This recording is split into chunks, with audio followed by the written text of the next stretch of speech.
Yo, what's up everyone? How are we all doing? I hope everyone's having a good day. Back with a video that I feel like I should have done a long time ago, to be honest. What if Hitler never invaded Russia? Sorry, I don't know why my voice is all hoarse. Yeah, you know the big question. This is the history question that all the buffs want to know. I mean, a better question would be, what if Hitler was just better at painting? But I don't think there's a video on that, so we'll just carry on with this one for now. Let's get into it. It's only 10 minutes, so should be fairly simple, I guess. What if Hitler never invaded Russia? Today, June 22nd, is the 75th anniversary of the start of the Nazi invasion of Russia, or Operation Barbarossa. I personally see this alternate history a lot around. More often than not, it's a way for the Nazis to win the Second World War. People see the event of Hitler's invasion of Russia as leading to his ultimate downfall, and thus preventing his invasion of Russia would lead to him not falling apart and the Reich surviving. So to see if they're wrong or not, I am going to make the what if Hitler never invaded alternate history. What would the borders be like? What would culture be like? That is the question of this alternate history. Before I start this alternate history, I want to explain why Hitler invaded Russia, and why it wasn't a completely horrible decision everyone makes it out to be. Today, Hitler's invasion of the Soviet Union in 1941 is considered one of the worst mistakes ever made in history, and is almost to the level of a joke. To invade a country that had already defeated the Swedes, Poles, Teutonic Knights, and Napoleon seems ludicrous, but when we transport ourselves back to Hitler's time and place, it starts to make more sense. I don't think it's considered a joke. I don't think that at all. I mean, I don't know what you guys think, but he tried to, I understand from Hitler's point of view, he tried to hit Russia when it was unprepared, and that he was planning to hit Moscow just before the winter, and then hunker down for the winter, and then push on afterwards. It, you know, in theory, it sounded like an okay plan. He overthought a lot of stuff and didn't consider a lot of things, but it wasn't a terrible plan. You know, maybe, you know, the timing wasn't the best, but he wanted to catch Russia unprepared. And Russia had a lot of its best troops over here, fighting the Japanese, and not fighting the Japanese. Well, I can't remember why they was. Yeah, Manchuria. Yeah, fighting the Japs. Yeah, it doesn't seem like a horrible plan. In World War I, Russia was defeated while France kept fighting till the end. Thus, in Hitler's mind, if the fall of France took several months, Russia would fall even easier. Hitler once said that Russia was a rotten house, and if one kicked down the door, the entire structure would fall down. Russia wasn't doing very well either. Stalin's reforms and genocides had just alienated many Russians, especially the minorities like Cossacks or Ukrainians. A genocide will do that. You'll often find that a genocide does disenfranchise some people from the regime. But, yeah. Genocides had just alienated many Russians, especially the minorities like Cossacks or Ukrainians. For example, when the Germans invaded Ukraine, the local Ukrainians greeted the Germans as liberators, only later realizing how horrible they really were. Yeah. Stalin had also purged most of the Soviet military, leaving only groveling yes-men left to lead the Soviet armed forces, men who had very little military experience or skill. Plus, Hitler never really wanted to fight a war with the West. This is a rough map of what Hitler wanted the world to look like. He wanted the British and the French and the other traditional colonial empires to maintain their colonies, and he wanted the German Aryans to control the Slavs of Eastern Europe, as well as the Soviet Union. He wanted the Japanese to control the Pacific, and the Americans the Americas. He felt the Aryan nations of Germany and England, as well as loosely France, should not fight each other, while the real threat was the Judeo-Marxism of the Soviet Union. He wanted the West to simply let him fight the Soviet Union without getting involved. His whole intention from the beginning was to fight the Soviet Union, and the war with Britain and France was simply a side note for him. This leads to the major issue of this timeline. He's such a muggy smile, isn't it? I didn't expect it to come on the screen. He just looks so happy with himself. If there was no context around who he was, you'd think he seems like an alright guy. A side note for him. This leads to the major issue of this timeline. Hitler, who would not invade the Soviet Union, would not be the same Hitler as our timeline. Hitler's high command were against the invasion of Russia in 1941, but in the end Hitler still invaded since he was so committed. Thus, for this timeline to work, Hitler's high command would have to be able to convince Hitler to hold off the invasion of Russia for a few years. If Hitler didn't invade Russia, he would have two choices for a direction to go. He could either go after Britain directly, or he could launch a Mediterranean strategy. He had a Mediterranean strategy planned called Operation Felix. This would involve the Spanish joining the Axis and the siege of Gibraltar and Malta, followed by an invasion of Egypt and the Levant through the Maghreb. Since Spain would still not join the Axis in this timeline, this would not happen in this timeline. Also, Hitler showed remarkably little interest in the North Africa campaign in our timeline, sending it very few resources, thus he would likely have gone after Britain instead in this timeline. I know Operation Sea Lion, or the invasion of England, is a loaded term for alternate historians, especially in the forums, but I seriously think it is a possibility for this timeline. If Hitler was not involved in Russia, he could send all of his forces to Britain and make the plan possible. If the Nazis spent all of their forces on Britain, instead of building up for a future invasion of Russia, they would be able to outproduce the RAF and keep the Battle of Britain for going much longer, and thus winning the war of attrition that was the Battle of Britain and driving the British planes from the South English skies. When we look at D-Day, I mean, true. It is possible that they would outproduce us. I think that's true. But I think in that scenario, if there was an invasion, I think America would have sent more supplies. I think America would have sent significantly more supplies. Because it would only make sense for America to send supplies because then they have a landing ground in Europe. I don't think it would become such... It would be seen as helping an ally, but it would also be seen as helping yourself in the long run. I don't know, maybe I'm wrong, but I think the situation in Britain would have become a lot more critical, and therefore more resources would have been sent. Sorry, I couldn't get my words out then, but I think he knows what. I think you know what I'm trying to say. The British planes from the South English skies. When we look at D-Day, we see that the preparation for a cross-channel invasion would take a while. For the Allies, it was 2 years, but they were also fighting a war in the Pacific, so in this timeline, we can assume the Germans would be able to prepare an invasion force in slightly less time. Also, the Americans and the British were preparing for the highly trained and efficient German army. And I don't mean to offend any Britons here, but the British army was not as good as the German army, so the Germans would have to take less precautions in invading England than the Allies did in invading. I don't know what he means by not as good. As in not as advanced.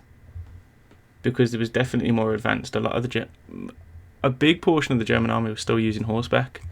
This was a fear amongst the British that the Germans were a very advanced army, and it wasn't until they landed in Europe that they seen that they had very good tanks and very good aircraft, but a lot of the resource and logistics was still done on horseback. If he means did they have recent experience in war, then yeah, that's 100% true, because a lot of these soldiers would have been coming straight off the Battle of the Blitzkrieg, dominations in France and Eastern Europe, so they definitely would have had more experience. Just depends what he means by it. It's kind of a broad statement to say it's not as good as. I don't know. In France. German economy, meanwhile, at home would be thriving by total war standards. In Hitler and Stalin's original peace deal, Stalin would give the Germans all the raw supplies needed for their war effort. The German war production would grow exponentially without the Allied bombing effort caused by the German Air Force having to move east to fight the Russians as well. To prevent timeline contamination, I'm going to have the Hitler of this timeline act exactly like the Hitler of our timeline, except for a decision not to invade Russia. And so, in this timeline, I'm going to have Hitler still declaring war on the Americans in late 1941. By early 1942, the Germans would have the Sea Lion campaign prepared. They would invade as the following. The German Blitzkrieg would quickly seize London and Kent. Normally, I would have Britain surrendering after the seizure of London, but since we're talking about Churchill here, the British would likely move the capital to Edinburgh and keep fighting. The Americans, in a last-ditch... I mean, we did just skip the fact that the whole Royal Navy would have been there, but that's not a problem.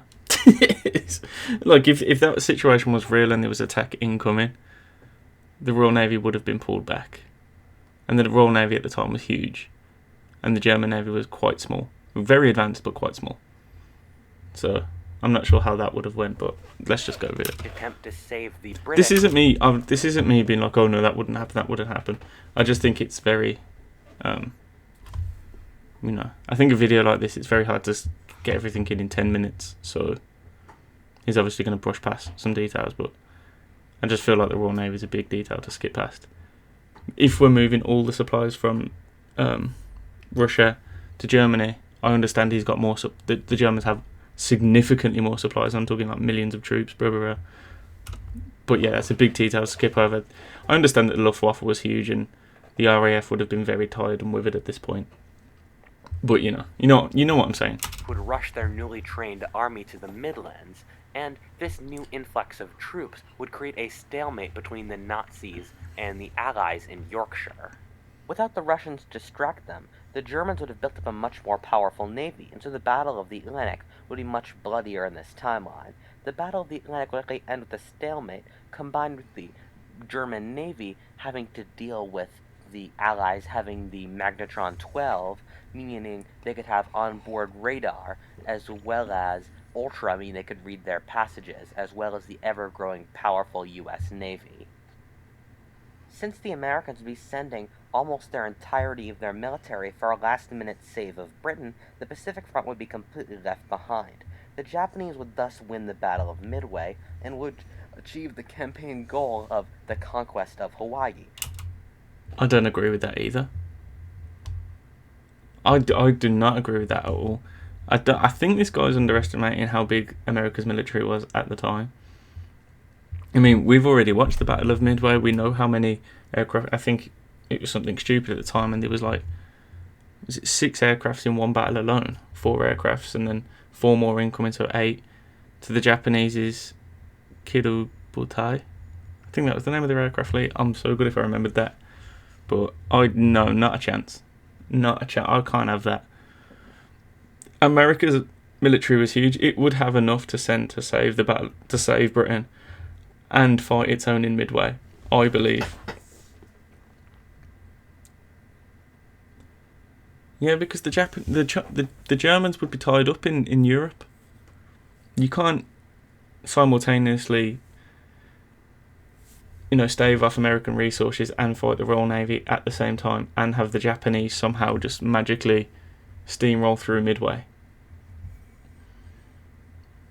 I don't know, man. I'm not loving it so far. What do you guys think? This is all opinions. Obviously, none of it's real. So this is just my opinion.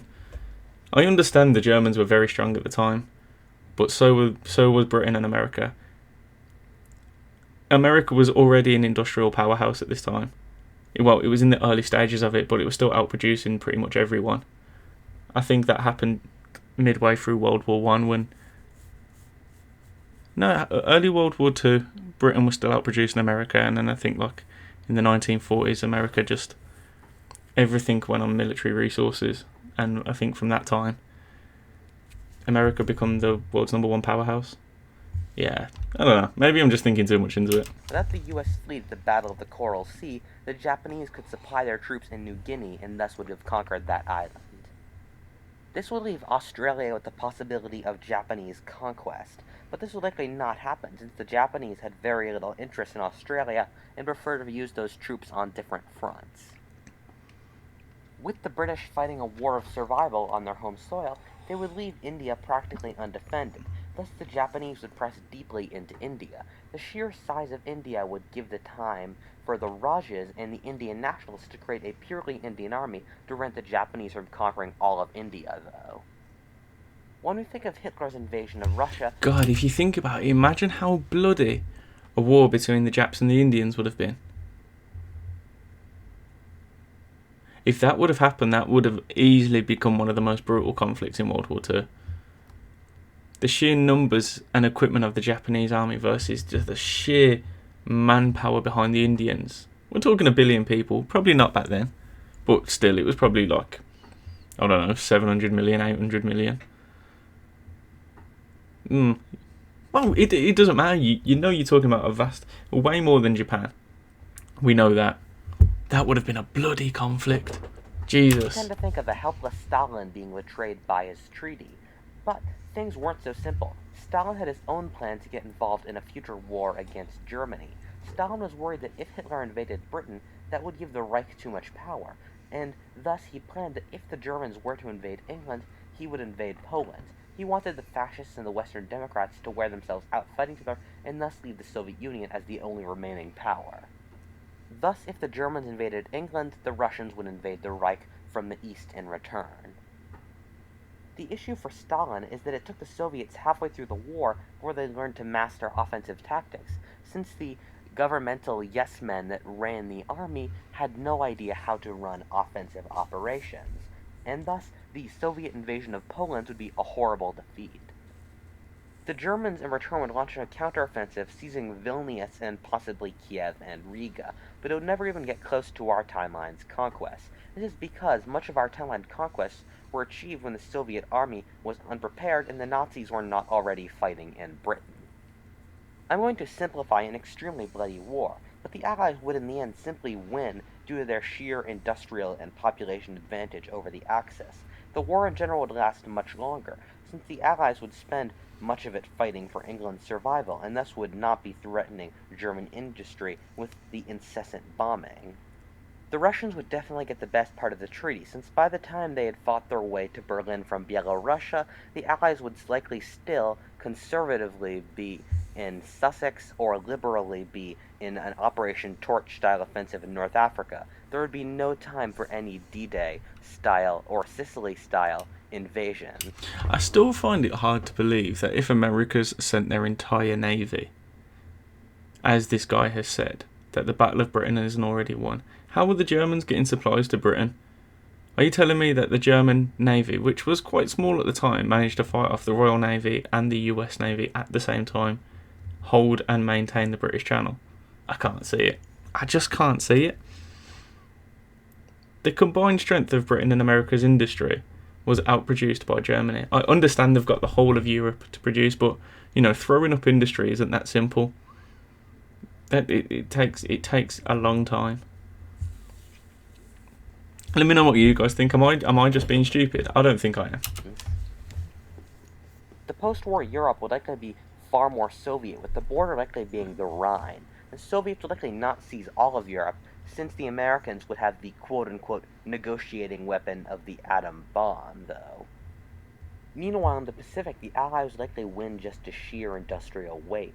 The war in general would last much longer, with the Americans being forced to reconquer Hawaii and New Guinea.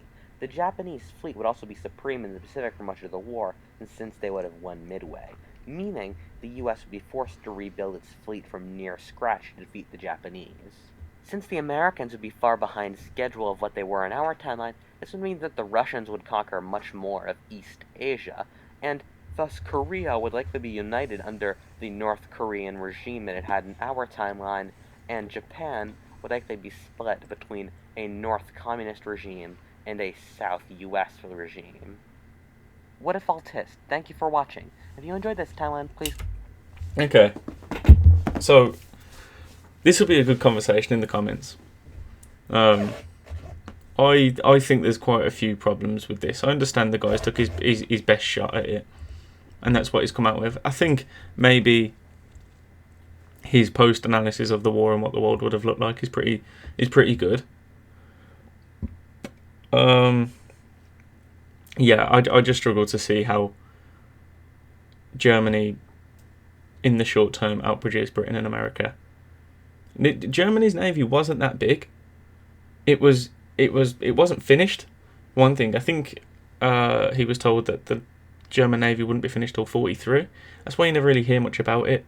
Had a lot of submarines, a lot of U-boats to stop American supplies coming into Britain. I think he had 2 battleships in the Scandinavian, up near Norway. But I think we saw in a previous video that he didn't want them damaged. So 2 battleships and a few hundred U-boats. It's just not enough. I don't even think it was a few hundred to outproduce the Royal Navy. And well, we all know how big the Royal Navy was, and you know me, and I'm never really over patriotic about Britain. Well, we can do this, we can do that. I'm never really like that. But the Royal Navy was huge, and it was fairly advanced. and it had battle experience. The US Navy was the biggest and I think most advanced. I'm not too sure on how. Yeah, no, they would have been. That makes sense. But yeah, I think that the US would have had enough ships to help Britain and maintain. Maybe not go on the offensive in the Pacific, but definitely enough to defend their territories. Let me know what you guys think. I don't know.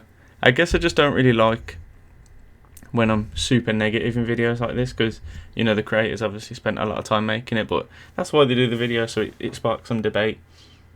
And I don't think I'd be doing my job as a YouTuber if I just sat here, reacted, and was like, thanks for watching, guys. Like, comment, subscribe, tell me what you want. I think it's a bit bullshit when YouTubers do that.